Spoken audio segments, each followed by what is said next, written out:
네, 안녕하십니까. 제이디입니다. 오늘 발표할 종목은 에이프로입니다. 네, 2차전지 활성화 장비주고요. 간단하게 보겠습니다.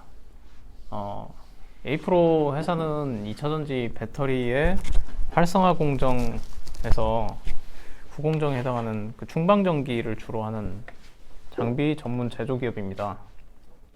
간단한 사양이 있고요. 총 2,200억짜리 회사입니다.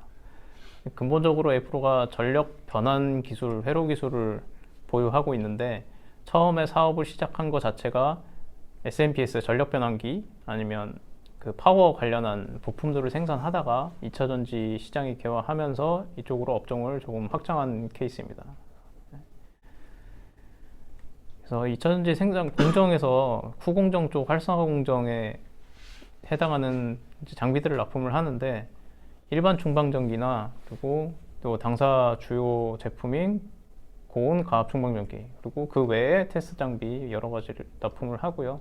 이게 세 개 다 원리 기술이 전력 전환, 제어 이런 데서 다 기인을 하고 있습니다. 네. 그래서 충방전기도 있고 디게싱 장비, IROCV 장비, 사이클러 장비들이 있는데, 이런 장비들이 사실 하나의 각각 큰 덩어리의 장비라기보다는 반도체나 디스플레이랑 다르게 얘네들을 하나에 묶어져 있는 렉 시스템을 납품한다고 보시면 될 것 같아요. 이게 하나하나씩 다 장비가 따로 뭔가 큰 게 있다기보다는 요거를 전부 다 통합되어 있는 알고리즘 시스템이 들어가 있는 렉, 이런 서버 렉 같은 거 생각하시면 될 것 같아요. 그런 식으로 이제 장비를 만들어서 납품을 하고요. 네, 특징이 고온 고압 충방전기인데, 사실 얘네 업체가 좀 밀고 있는 장비입니다. 네, 고온 고압 충방전기가 화성 공정과 연결돼서 활성화 공정을 할 때 고온하고 압력을 가하는 공정이 있는데, 그 충방전 공정하고 요 고온 고압 공정하고 하나로 합쳐가지고 공정을 단축시키는 장비고요. 그래서 특징적으로 사실 LG 향으로 좀 더 경쟁력 있는 회사입니다. 파우치형으로 좀 특화되어 있기 때문에, 파우치가 아니면 고온 고압 공정이 들어있지 않아서 파우치형으로 더 특화된 장비이고요. 그래서 LG ES향이 좀 더 집중되어 있고, 사실 그게 혜자이자 리스크이기도 합니다. 고객사가 하나니까요.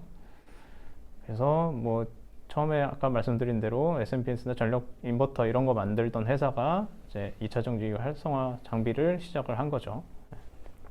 그래서 업력은 어느 정도 좀 있는 회사라 오래전부터 해온 회사입니다. 2차 전지 갑자기 하겠다고 그런 업체들보다는 어느 정도 그래도 이쪽에는 기술이 있다, 그렇다고 그냥 생각을 하시면 될 것 같고요. 제품 제작하는 거는 에이프로는 장비 제작이 조금씩 다르긴 한데, 중국에 설계는 본인들이 하지만 장비 하드웨어 제작은 중국 OEM을 통해 합니다. 생산은 따로 중국에다가 다 맡기고 있고, 업체를 두 군데에다가 나눠가지고 대충 이제 OEM 수주를 하는 것 같더라고요. 요것 때문에도 나중에 이제 IRA 관련해서 좀 리스크가 없느냐도 얘기도 있는데, 뒤에 같이 말씀드리겠습니다. 사실 OEM을 하면 원가적인 경쟁력은 있긴 하지만 품질에 대한 리스크도 있고 외주업체 리스크도 있고 IRA 걱정하시는 분도 있어서 지금은 아직 이거를 옮기겠다 이런 건 없고요. 외주사 일단 다양화해서 놔주겠다 그런 겁니다. 일단 매출하고 이익 상황을 잠깐 보면 과거에는 별로 사실 볼품이 없었습니다. 겨우 영업이익 그냥 제로 연단위 BEP 넘기고 적자도 있었고 많았고 매출은 나오지만 이익도 잘 못했는데, 그러나 이제 21년도 2Q, 3Q 이때부터 2차 장비가 수주 잔고가 엄청 늘었죠. 이때부터. 그래서 에이프로도 수주 잔고가 작년부터 많이 늘기 시작했습니다. 그래서 4분기에서 늘었고 올해 1분기에도 계속 늘었는데, 주가가 한번 확 튀었다가 이게 다시 지금 한번 튀고 나서 계속 지지부진한 상황이긴 하죠. 장비가 매출 인식이 지금 수주 잔고가 들어왔는데 언제 그럼 실적으로 찍히냐를 리드 타임을 지금 좀 보려고 했는데, 일정하게 얘가 장비가 뭐 수주장고 찍히는 대로 순서대로 찍히지 않고 인식이 조금 시즈널리티하게 잡히더라고요. 그래서 지금 위에 있던 아까 매출을 보시면 4분기하고 1분기에 좀 찍히고 3, 4분기는 거의 2, 3분기는 거의 없고 또 4분기도 찍히고 이런 좀 형태를 보이는데 이것도 지금 작년 4Q부터 올라온 이 수주장고가 그래도 내년 1년 정도를 바라보면서 지금 매출을 찍히지 않나 이렇게 지금 바라보고서 가고 있습니다. 그래서 올해 4분기부터 좀 매출이 더 올라올 거라고 예상이 되고 있고요. 생산 설비 자체가 뭐 인력으로 뭐 중국에서 뭐 이렇게 하다 보니까 가동률은 따로 없고 대신에 중국에만 이렇게 하진 않고 올해 땅을 좀 샀습니다. 땅을 좀 사가지고 기존에 2만 평 아니지 기존에 있던 땅 대비해서 지금 여기다 1만 평 정도의 땅을 새로 이제 자산을 인수를 했고 여기다가 이제 추가적인 이제 생산을 한다고는 하는데 기존 대비 땅 크기로만 보면 한 10배 정도 되거든요. 양수한 이 땅이. 근데 뭐 실제로 여기 한 번에 다 쓰진 않고 매출이 바로 이렇게 늘어나는 건 아니라서 앞으로 추후에 뭐 맞춰서 사용한다고는 합니다. 그래서 일단 이거를 땅도 사고 뭐 여러 가지 막 사고 있다 보니까 설비 투자도 막 하고 있다 보니까 자금이 일단 돈은 있는가 뭐 혹시 다른 뭐 유증을 하거나 그러진 않는가 좀 걱정이 돼서 잠깐 살펴봤는데 뭐 재무적으로 피어 그룹들 대비 뭐 크게 부채를 지고 있지는 않더라고요. 부채도 뭐 100% 이하 68% 이 정도고 현금성 자산도 자산 양수한 뒤에도 어느 정도 갖고 있고 뭐 매출채권도 합하고 그래서 지금 이 있는 돈으로 뭐 추가적인 뭐 설비를 늘리거나 뭐 재고를 땡겨와서 장비 준비를 하거나 하는 데는 문제가 없는 것 같았습니다. 예. 그리고 경영적으로 뭐 대표이사 뭐 이력이 뭐 특별할 건 없어서 전기전자 쪽 그냥 알고 계신 박사님이 되더라고요. 그래서 그 연구원 출신의 대표님이시다고 하시면 될 것 같고 그리고 처음에 스톡옵션을 했던 스톡옵션이 물량이 좀 있었는데 지금 나와서 끝난 것 같더라고요. 그래서 얘 오버행은 끝났고 지금에 있는 이제 대주주 지분만 남아 있는 상황입니다. 대주주 지분 40%짜리 특수인까지 합해서 뭐 그래서 지분에 대한 이슈는 뭐 크게 없는 회사고요. 얼마 전에 또 무증도 했었죠. 무증하고 나서 이거 하고 뭐 추가적으로 돈을 빌릴 필요가 있을 때는 뭐 유증이나 이런 것보다는 차입금으로 해결하겠다는 이제 얘기는 주담이 하기는 합니다. 그리고 전방은 뭐 크게 조금 이제 여기부터 좀 더 말씀을 드려야 될 것 같은데 A-프로 전방이 아까 말씀드린 대로 LG ES에 집중되어 있습니다. 그래서 LG EX 캐펙스에 당연히 연동이 되죠. 장비사니까 24년까지 25년까지 증설된 계획만 봐도 연 단위로 뭐 이거는 다 오픈된 데이터니까 사실 추정도 있긴 하겠지만 크게 뭐 문제가 없는 수준으로 나가고 있고 지금 나와 있는 증설 계획만 해도 LG ES에서 지금 GM향으로 얼티엄 셀즈 합작 범위이죠. GM향 2공장, 3공장, 4공장, 스텔란티스라고 혼다까지 합하면 거의 225GW급 지금 증설이 예정이 돼 있는데 앞으로도 뭐 이거 이상으로 나올 확률이 더 높다고 보고 있습니다. 네. 기록이가 뭐 LGES하고 GM향으로 포스코 케미칼이 두 개가 이제 얘네는 양극재지만 LGES향이 납품해야 되는 GM향으로 그게 뭐 추정치로는 더 계속 늘어날 양이니까 이후에 혹시나 뭐 원통형이나 또 테슬라 원통형 늘려가지고 또 자체 공장 늘리면 여기서 또 플러스 알파가 될 수 있겠죠. 그래서 투자 포인트입니다. 그래서 저희 투자 포인트는 일단 북미 쪽에 캐펙스 최대수의 전망을 하는 게 첫 번째 투자 포인트입니다. 네. 아시다시피 IRA 법안 때문에 중국 장비가 배제되고 있는 게 많죠.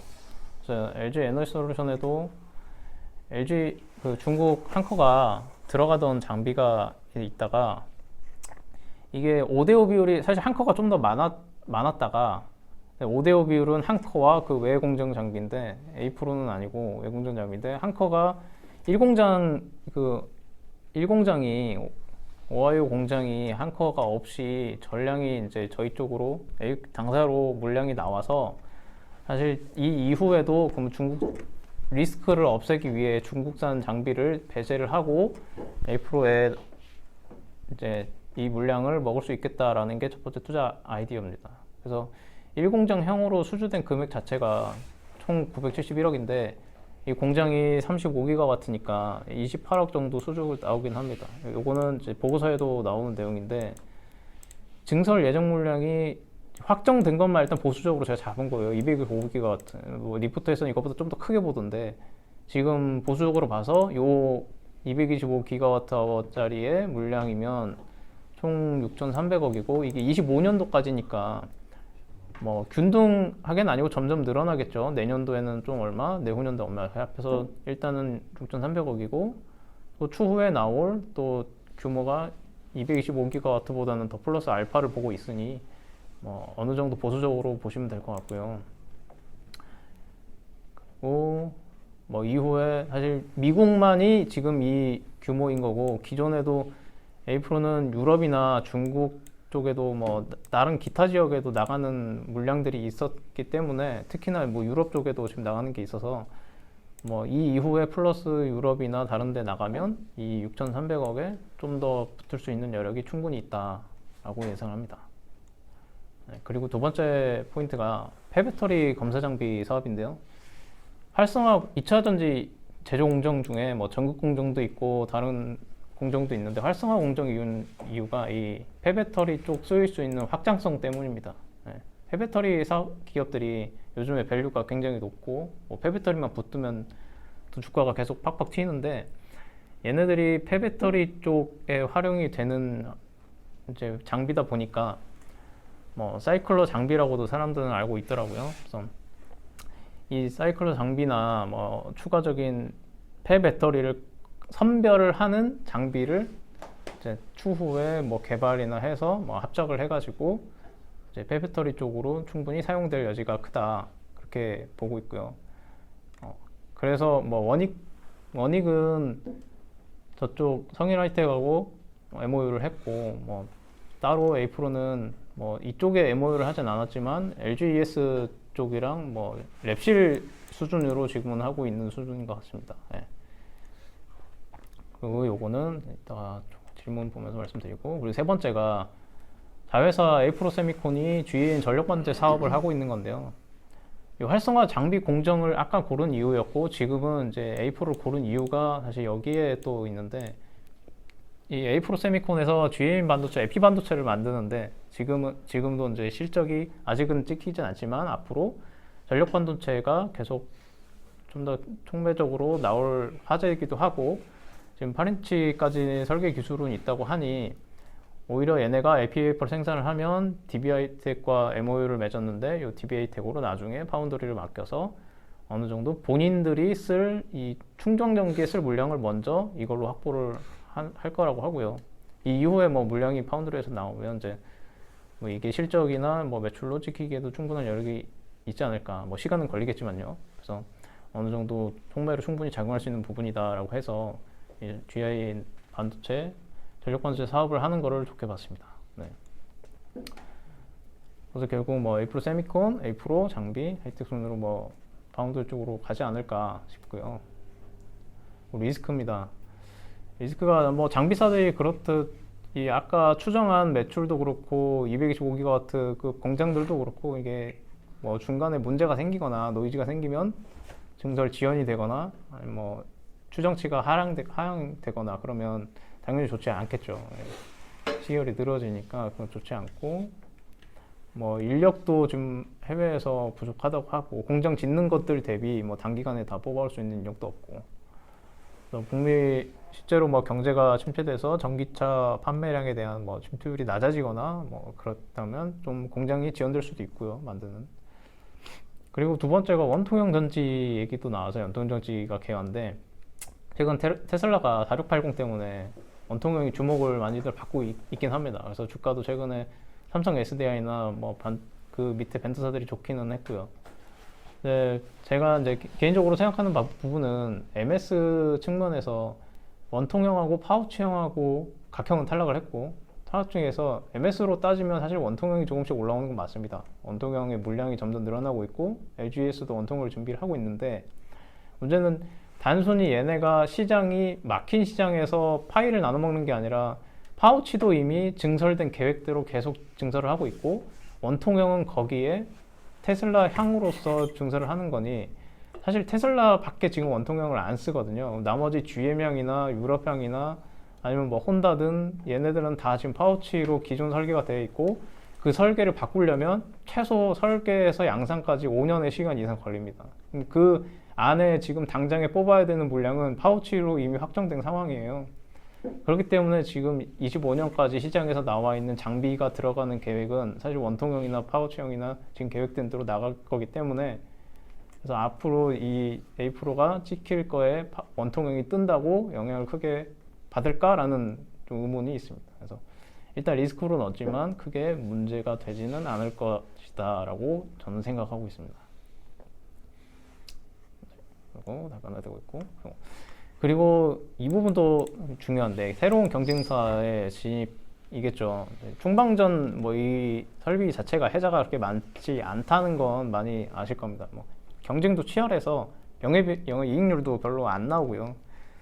그러다 보니까 뭐 얘네가 장비 해자도 없는데 멀티플도 높게 받고 이러니 크게 괜찮냐 하시는데 기술적으로만 보면 사실 그렇죠. 반도체나 디스플레이에 비해 낮은 기술력은 맞습니다. 그런데 기존에 지금 증설 계획이 다 나와 있고 어떤 업체들이 다 들어갈지 어느 정도 레퍼런스가 다 선별이 돼 있는 상황에서 새로운 뭔가 업체가 들어와 가지고 이 LG나 SK에 뚫더라도 실제로 거의 마진을 없이 영업이익률이 지금 이미 더 낮은 상황이니까 거의 마진을 포기하면서 들어와야 되는데 기존의 레퍼런스에 있는 회사들과 마진을 버리면서 들어오면서 신규 업체들이 들어올 수 있는 환경인가 라고 했을 때는 25년도까지 지금 예정되어 있는 물량 이외에 새롭게 플러스 알파 되는 거는 그럴 수 있지만 지금 예정되어 있는 거는 그렇게 어렵지 않을까라고 생각을 하고 있습니다.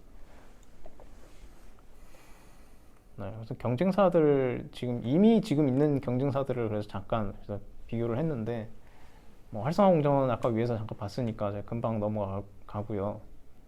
뭐 한커 있고 원익PN이 하나기술, 갑진인데 갑진은 하나기술하고 같이 삼성으로 합작해서 들어갔으니까 하나로 보겠습니다. 하나기술로. 공정이 아까 활성화공정이라는 게 되게 많은데 이 공정들이 장비 하나씩 다 들어가는 건 아니고 이 공정을 전부 어떤 하나의 공정 시스템, 활성화 장비 시스템을 만들어서 그 시스템에서 이 공정들을 순차적으로 시행하는 겁니다. 그래서 이 A 프로가 좀 주력적으로 포커싱하는 부분이 프리포메이션 이게 파우치형에만 들어가는 처음에 시작하는 공정이고요. 고온고압 하는 게 다 여기 들어갑니다. 고온고압 해가지고 충방전까지 하나의 장비 시스템을 할 수 있게 만든 게 이제 A 프로고 이 프리포메이션 요 공정에서 이점이 있는 거죠. A 프로 장비가 아니면 이 프리포메이션 하고 옥시브 충전하고 고온 에이징하고 저온 에이징하고 요거를 하나씩 한다고 치면 A 프로 장비는 그 장비 하나로 이 사이클링을 다 한 번에 할 수 있다. 그래서 공정 시간이나 속도를 훨씬 줄일 수 있다는 점에 강점을 갖고 있다는 이유입니다. 그래서 다른 것들은 뭐 공정 생산성 줘가지고 단가 경쟁력 되고요. 공정 짧아지면 좋으니까요. 뭐 디게싱은 그래서 추가적으로 요 디게싱 이것도 약간 포인트긴 한데 플러스 알파적인 요소인데 나중에 지금 연구 개발을 하고 있는 게 여기 아까 위에서는 공정이 프리포메이션하고 뒤에 에이징까지 네, 그래서 보시면 지금 A 프로가 연구 개발하고 있는 게 여기 디게싱까지 구비한 가발성화 장치라고 되어 있는데 이게 요 기존에는 에이징까지 여기까지 하는 공정이면 지금은 하나 더 요 디게싱까지 끊어서 요거 전체를 하나로 할 수 있는 걸 만드는 거죠. 그냥 장비 하나로 최대한 압축해 가지고 하겠다. 그래서 최대한 공정을 짧게 빠르게 하겠다. 그런 의도로 하는 거고요. 이거는 아직 납품 이력이 실제로 있지는 않은데 앞으로 납품이 되지 않을까라고 그냥 기대를 하고 있는 추가적인 사항입니다. 네. 그리고 뭐 IR50이나 요거는 제가 넘어가도록 하겠습니다. 뭐 중요한 건 아니니까. 네, 또 경쟁사가 또 아까 말씀했던 한커하고 원익 P&E도 있는데, 한커는 뭐 IRA 관련해 가지고 들어가지 않을 거라고 추측을 하고 있는 와중이니 한커에 대한 분석은 뒤로 하고, 국내 경쟁사인 원익 P&E가 일단은 국내 활성화 공정 1위라서 사이클러를 얘네가 잘하거든요. 1위라서 얼마 전에 폐배터리 쪽으로도 확장을 한다고 성인에이티가 MOU를 또 맺기도 했고, 원익 P&E가 최근에 또 저기 엔시스 하고 합병을 이제 먹으면서 또 몸집을 계속 키우고 있죠, 얘네가. 그리고 하나기술은 조립 공정이 원래 특화인데 뭐 조립 공정 활성화 장비도 하긴 하더라고요. 근데 활성화 장비에서의 중요한 게 하드웨어하고 이 활성화하는 알고리즘 소프트웨어인데, 사실 소프트웨어는 하나기술에서 직접 하는 게 부족하다고 하더라고요. 그래서 경쟁력 있는 거는 유의미하게 확실히 경쟁력 있는 건 원익 P&E, 그리고 뭐 한커지만 뒤로 하고, 그리고 A 프로 당사, 이렇게 주로 보고 있습니다. 네. 그리고 마지막 밸류에이션인데, 밸류에이션이 고민을 제일 많이 하긴 했는데요. 결과적으로는 한 업사이드 40% 정도를 보고는 있고, 유사 피어그룹 대비 POR 자체가 24년까지 일단 컨센서스를 보고 컨센서스로 나오긴 한 건데, 대부분 기업들이 24년 기준으로 하면 뭐 10배 미만으로 이제 떨어져요. 23년에는 거의 10배도 많고, 그 이하인 애들도 많고요. 그래서 지금 이 24년을 보고 밸류에이션 하면은 지금은 싼데, 이제 숫자가 찍히기 시작할 때인 내년에도 성장률이 유지될 거냐, 추가적으로 계속 공장에 대한 증설 이슈가 나오고 원통형도 늘리고, 아니면 다른 또 완성차 업체 또 합작해서 또 공장 늘리고, 이런 식으로 하는 게 일단 목표라, 현재의 22년 멀티플이 23년에도 유지된다고 보고, 멀티플 사양보다는 보고, 그걸 기준으로 목표 주가를 40% 업사이드 24,000원 산정했습니다.